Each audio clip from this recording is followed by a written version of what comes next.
Sofia Trazona nais ng putulin ang issue sa pagitan ng inang si sex bomb Icy at stepfather na si Alvin Aragon.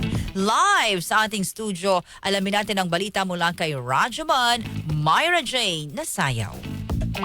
Magandang tanghali, Rajaman Jenny. Sa gitna nga ng nagpapatuloy na alitan, nais ng putulin ng content creator na si Sofia Trazona ang issue na kinahaharap sa kanyang ina na si sex bomb Izzy at estranged stepfather na si Alvin Aragon.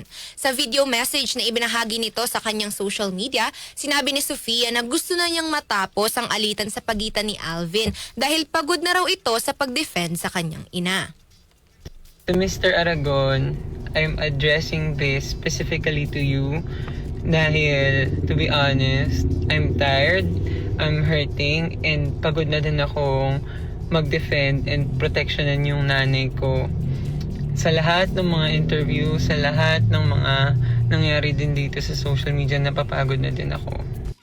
Gusto ko na din matapos lahat ng to. And hindi ko din alam kung saan nanggagaling yung galit mo din sa puso mo. Kasi, to be honest, dapat naman, 'di ba, full of love tayo eh.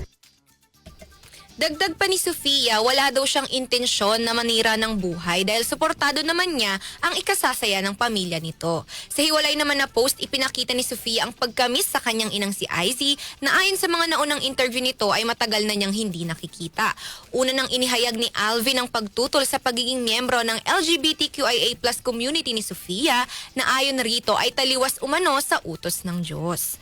At yan ang ating showbiz chika ngayong Sabado ng tanghali. Ako si Myra Jane Nasayaw, Tatak Armen.